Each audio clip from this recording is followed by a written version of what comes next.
Hi guys, welcome back to MilkyBrew and welcome to me. My name is Emily and I recently just had a massive change in my life. Obviously it's January now, but in September 2019 I started university, moved out and came up to Sheffield where I am at Sheffield Hallam. I just kind of wanted to explain my story of how I got here really, because it's a bit of a roller coaster really. I guess the story kind of starts very early on in my life. I never really was the kind of person that I always knew what I wanted to do, but at the same time I kind of have been. Throughout my life I've rotated pretty much around 3 career paths: actress, teacher and midwife. They were the 3 I had always kind of wanted to be. When I was a little girl especially, I really wanted to be a teacher. I used to play teachers and I had a full decked out classroom in my mum's living room. There was like behaviour charts, I had registers, I was assemblies, I was, I had a full-on imaginary class. I can't think of any other words to describe it, but it was very good. The most accurate you can probably get a 6-year-old to create an imaginary classroom. I even looked into like buying a smartphone at one point. Obviously I never did because I was like 7 years old and had no money, and also I don't think they sell smartphones to like households. But I looked and I thought, that was just a game I enjoyed, and I wanted to be a teacher. But as I grew older, I grew in confidence. I did more and more performing. I just fell in love with the stage, and that was when, my dream came. I wanted to be an actress. I'd always loved the stage. From practically birth, I was singing. This was what I could make you listen. There's a reason. And, nothing too wrong with fame. I can't lie, I like the attention. I definitely wouldn't mind fame. I just really wanted to be an actress for so long, and I was really passionate about it, and I solidly wanted to do that for a really long time. As I went into secondary school, I lost my confidence. A big change, new people, it was all a massive shock to the system, and I really didn't fit in with everybody else. And I think that was the first time that I really wasn't somebody that had friends and knew what they were doing and knew who they were in relation to everybody else. The thing is, in year 6 though, is that everybody was being quite mean about me behind my back, but I was just not aware of it, so I just kept going on being me, not really knowing that most of the people in my year group didn't like me. Year 7 though, you move to a new school, you're with completely different people. If people don't like you, they are not going to hang out with you. And I lost my confidence and I became shy and I became quiet, which has like never happened in my life, ever. I've never been quiet, end of. And I just became isolated and alone, and it was really sad. So because of that, I didn't lose my passion for acting, but it kind of just got put on the back burner. There was just a lot of things that really just knocked me down and put me off of acting. And so that was when midwifery came along. I still now would absolutely love to be a midwife. I've always been just really interested in pregnancy and birth. Oh my god, the amount of births I've watched on YouTube is insane. I'm pretty much a pregnancy handbook at this point. Obviously, except for actually being pregnant, I've not done that. Everything that you can know without being pregnant, I probably know it. I've always been a looker afterer. I've always been a carer. I just want to look after everybody. I love being the mum of the group. Someone at the most vulnerable moments and the most painful moments that they probably ever experienced. To be there to look after them is just something I've always wanted to do. My dad is in the police, so I've grown up with him being on shift, and I just see how tired he is, like all the time. I look at him and I go, I wish I could give you some energy. It's hard to sleep in the day as well. Like, you can catch up on sleep in the day, but it's hard. And my aunt, his sister, is a midwife, and she was like, don't do it. And I did attempt to pursue this, but as I regained my confidence and I came back stronger and started to really get into drama again, I had a leading role in a musical I did. I directed a musical, I had a leading role in another musical. I did a GCSE in drama. Like, I really just started to fall in love again. The fire just reignited and I realised that that was me. It was part of me. I literally couldn't live without it. I couldn't live without the stage. It was my life, and I was so passionate and driven, and I knew that I would do whatever it takes just to be acting. Even if it's just going around schools and doing these little plays about drugs, I knew that I would do whatever I had to do just to be doing what I love. And I was fully prepared to sacrifice everything. I was fully prepared to have like 20 survival jobs. I was as prepared as I probably could be for the life that I was choosing to pursue of instability and insecurity. And I decided I wanted to go to drama school because A, it's a safer bet, B, I just want a degree. I don't really right now, but I want to have one in my life, and I just know that it's going to be so much harder when you're doing it way older than everybody else, and you're doing it when you've got a family, and you're doing it when you've got to pay a lot more for yourself. I mean, I don't know how student loans work when you're 30, I don't know how it all works, and at least going to uni now, I'm in the same boat as like thousands and thousands of other people, and the government is giving me money that I'm going to pay them back if I can afford to. It's the best time to do a degree.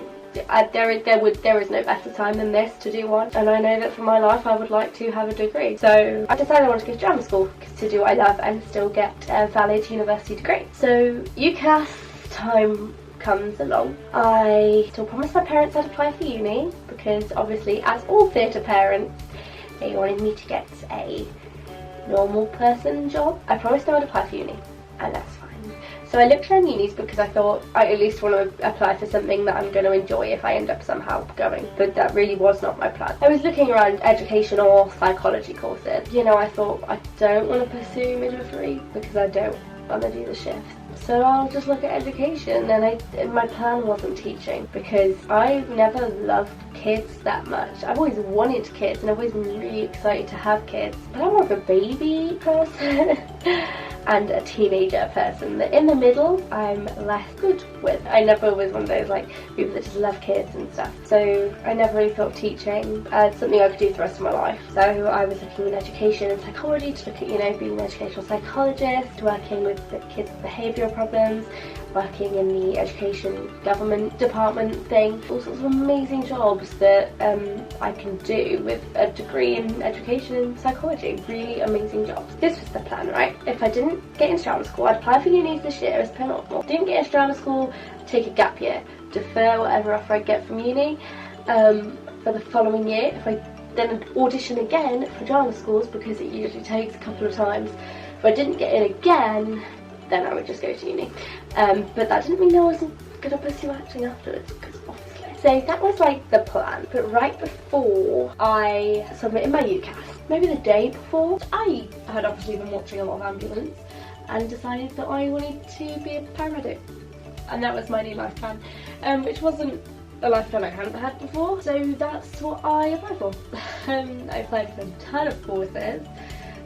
Well, you only get 5 options, right? So one of them was for an acting school. That was the only acting school that was on UCAS. The Sheffield Hallam Paramedic Science, Birmingham City Midwifery, and Staffordshire Uni Paramedic. So they were the things I put down, and then I had like the one more.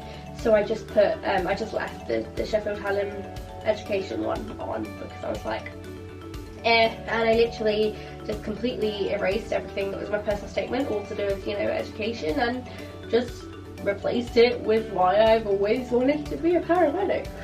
Same time, I'm applying for drama schools privately because most drama schools are private applications, and I'm practicing auditions, getting ready, gonna smash it, gonna become famous. That's my life sorted. It's gonna be great. Now, if you don't know I'm a Christian, then I'm going to tell you I'm a Christian. Obviously throughout this I'm praying. This is a really difficult time in my life because I'm praying the things I want will happen, but at the same time, if God doesn't want them to happen, I'm praying that He'll just have His way and that I'll be able to cope with whatever happens. So it was literally like, please God, can I get into drama school? But if that's not your plan for me, if you want me to do something else, then please could you make it like kind of clear, because otherwise I'm gonna like stress. Things come back. I got rejected for the midwifery, rejected for one of the paramedics. I got an interview for Staffordshire paramedic, and I didn't get into the drama school that was on UCAS. And I got an unconditional for education, psychology and counselling, which was a little odd considering I'd written a personal statement about being a paramedic. So I got rejected by the same university for a paramedic course, and I got an offer not just a conditional offer, but an unconditional offer from the same university for a course that I didn't write a personal statement about. I was like, right, okay. So I accepted the offer and I deferred it for a year. I hadn't heard back from the drama schools yet, some of them I hadn't even done the auditions for yet. Long story short, as you can probably tell, didn't get into any of them. I had a bit of denial at the time. I was like, oh God, have your way. And then when I didn't get in, I was like, oh God, are you sure that was your way? So the plan was to reapply to drama school for a year and show. I was going to take a gap year, work and some money, travel the world, do them gap year things. And I prayed about it and I prayed about it and I prayed about it and I prayed that I would see things clearly. Really. For some reason, this is, to me, looking back at it now, it's obviously very clear, but at the time it's not clear, it's a mess. I was buckling under the pressure of A-levels. I had a really, really rough year and a lot was just going wrong. And I said, God, if I don't get in next year and I end up doing this Sheffield education degree, please just make me love it, make me have a passion for it, because I can't be driven, I can't do anything if I don't love it. He'd already had that planned. So with all this stress of A-levels and stuff, I was falling out with my parents a lot more than usual. Home was just becoming a really just annoying place to be. I wouldn't really say it was hostile or negative, but we were bickering a lot more and I was just getting really, really annoyed. So that was going on, and then I took a little trip to Kenya and that changed my life completely. I had no idea what to expect when I went to Kenya, like literally no idea what to expect. I knew I was going to a school called Mama Carey Bible Ministry. I knew that we were going to be doing some construction and we were playing sports games with the kids. I didn't know if I'd be constructing like the class time and then playing in the break times. Like I literally had no idea, because you just don't. Anyone who's got a trip like this planned and has never been on one before, you know that you just have no idea what to expect. And don't worry, there is a series coming up on that to tell you what to expect, because I have so much wisdom and knowledge and I'm going to share it. So little did I know is that I don't think this was a mainstream school. This was a charity project essentially, and they just didn't have structure. Well, they did, they had the same old thing every day, but as soon as we showed up they practically dropped everything for us, and they were like, they wanted us to do whatever we could for them. They basically just ruled with their hearts, and they just loved the kids, and they saw what the kids were enjoying and loving, and they just went with that. I don't know how these kids were so passionate, but lessons were literally, I will insert a clip, just writing sums on the board. The teacher would read out the one textbook that they had, she would write a sum on the chalkboard, all the kids would put their hand up and click, was just so passionate, so cute, and they would go up and do the answer. And that went on. I think I was probably in there for about an hour, if not then it felt like it. And that was all their lessons consisted of. And I went into an older class and we did well, we started off with English, but then they wanted us to do maths. They really liked maths, but there was no fun in it whatsoever, but they were still so passionate. I was like, oh, they probably won't want us interrupting their classes, and we'll just, keep in the background and paint and do whatever they want us to do while they teach and stuff. And they were just like, you teach, bye. Luckily, I had been prepared for anything. I am one of those people, I ultra prepare for absolutely everything. And if I hadn't have done that, I would have had so many more regrets about this trip.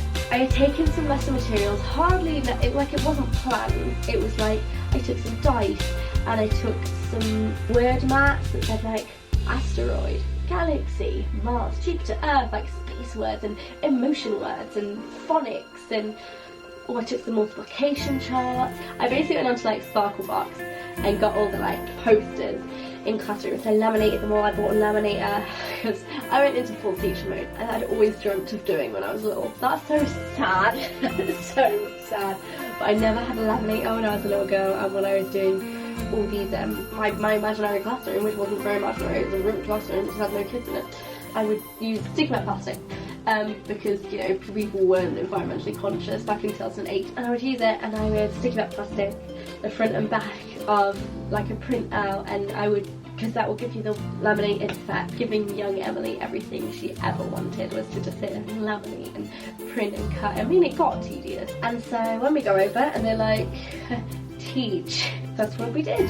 I went in with one of the teachers that came with us because it was a college trip, and I went and we had class 1 who were essentially year 1. You know, they were young, which I was like, I'll go in here first and then I'm going to the teenagers after lunch, like, because I was just there with older kids. This was the first time except for China, and I will say I had a lot of epiphanies when I went to China when I taught them something, and just that light bulb moment where they all just got it, that was a good feeling.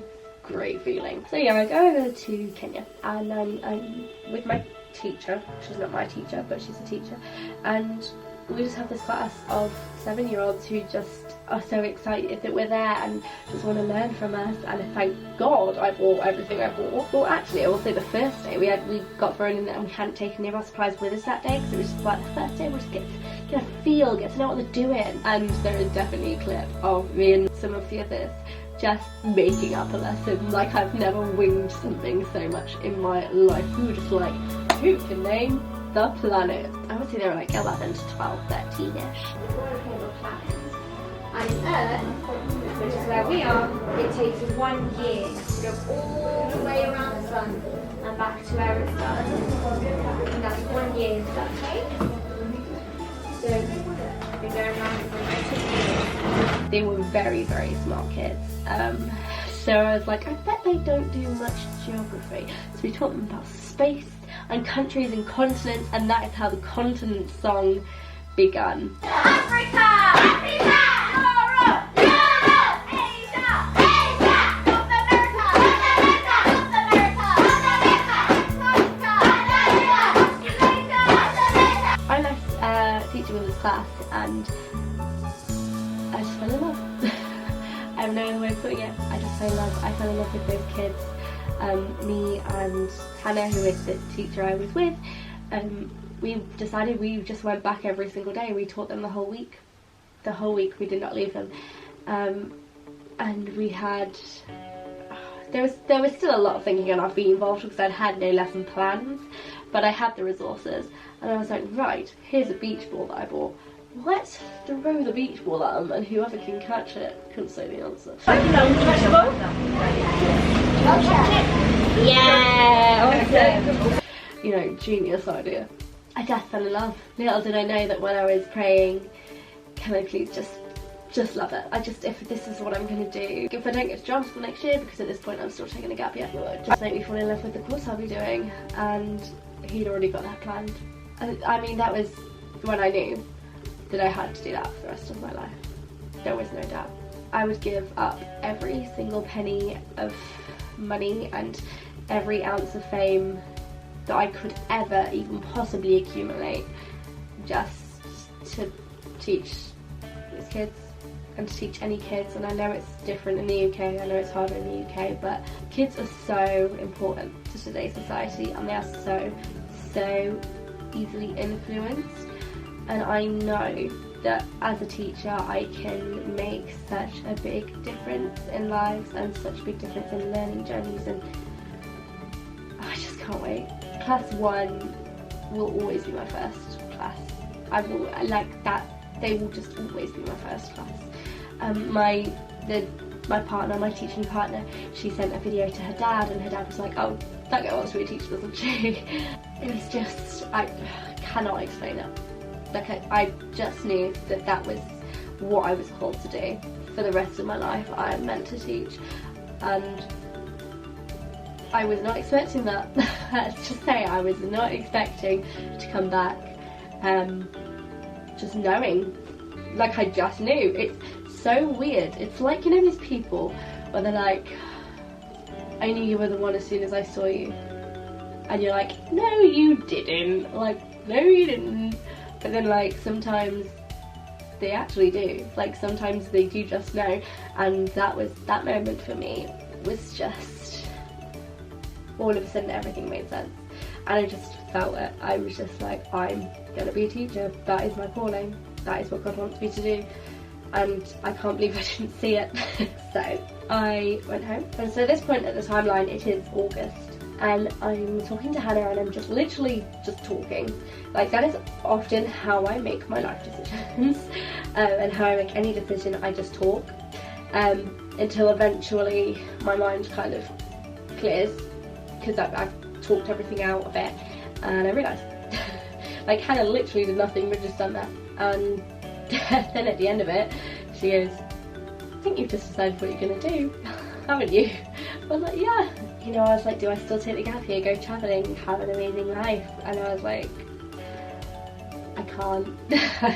I cannot live in my parents' house another year because, you know, as I mentioned, things are getting tense, and I was like, I have to move out, I have to go to uni now. But I didn't tell my mum this yet because I didn't want to tell her anything until it was confirmed, because I've obviously deferred this offer now, so they're not expecting me to want to arrive at uni until September 2020. I'm just sending an email. I'm just gonna email them, see if they'll move it back. If not, it's not a big deal. You know, that's what God wants, that's what God wants. They literally don't reply for like a week, and it literally just goes, hey, so you know how I said I wanted to come in next year? Like, I actually changed my mind, can I like come in 6 weeks instead? I really was not expecting a great response, and went away to this Christian camp festival, Soul Survivor for the Christian community, that's what it was, don't know what to call it. So they had like a uni meet up and my friends went, so like you meet Christian people that are going to the same uni as you, so that you'll know each other in the community when you're there. So my friends went, I was like, I don't even know if I'm going yet. Literally, as they were there and I went to a different thing, like I got a call as I was walking out. Did I get a call? No, I got the email. I got the email as I was walking out, and it was like, oh yeah, I've moved it back for you. And I'm just like, and then I'm like, well, okay. So I just have to call my mum, I guess. So I call my mum and I'm like, hi mum, because you've not told me about this, and this is 5 weeks before uni is then due to start, and I've not got anywhere to live, I've not got any student loans, I have literally got nothing. We're thinking I'm just going to chill at home for another year. So I'm just like, hi mum, I've got some really good news for you, you're going to appreciate this. There's something I haven't told you about because I wanted to make sure that it was happening before I told you. She's like, oh good, what? And I was like, I'm going to go to uni next month. Like, what? And then she was like, oh, I'm so happy, but now I'm so stressed because we have so many things to sort out. I was like, it's fine, we're so chill. And then literally on the way back I walked past this uni meet up that I like had missed, and as soon as I got home from that camp I applied for my student loans, I applied for my accommodation, and here I am. And I could not have had a clearer sign from God. I asked him just to make his plan clear, and whilst it took months, like I literally didn't think it could be any clearer. I didn't get into a single course except for this one, which I got unconditional for, didn't even write a personal statement for it. I asked him that I'd fall in love with it, and I fell in love with it, and he'd already had that planned. I had a couple of FAQs that I literally always get when I explain this to people. One, why am I not going to teach secondary if I said I'm better with young people? The reason for that is I can't teach a subject, like I can't teach the same subject, like that would just drive me insane. I could not teach maths every single day, every single week for like 45 years. There is not a subject that I love enough, except for drama, obviously. Why am I not a drama teacher? It's also an FAQ, because drama teachers are very brave people, and it's like, hey, passionate about acting. I could not hack it in a British secondary school. I have seen what my drama teacher had to go through, and I'm sorry, I am not signing up for that anytime soon. But you know, my passion for acting is still alive. I'm going over to New Hampshire in the US this summer to teach theatre at Camp Victure, and everything's just so perfectly in place. And I know I'm meant to be here because A, this is literally the only option at the point. B, he made me fall in love with teaching, and C, everything that's happened since I just know it's this man. Like every single, like my amazing, beautiful, gorgeous, just insane friends.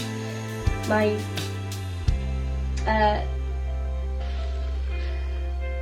interesting ex-flatmate, which story time is going to come in April. It's the best decision I've ever made. I can't say I'm having fun. It's not that great.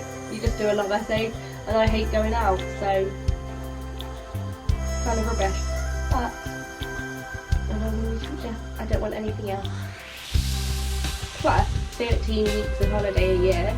I know it's in prime time, so you're going to be paying more, but you tell me a job that gets 13 weeks off, and I don't get paid that much, but I know that the weeks that I am working are like basically 24-hour shifts of the whole week.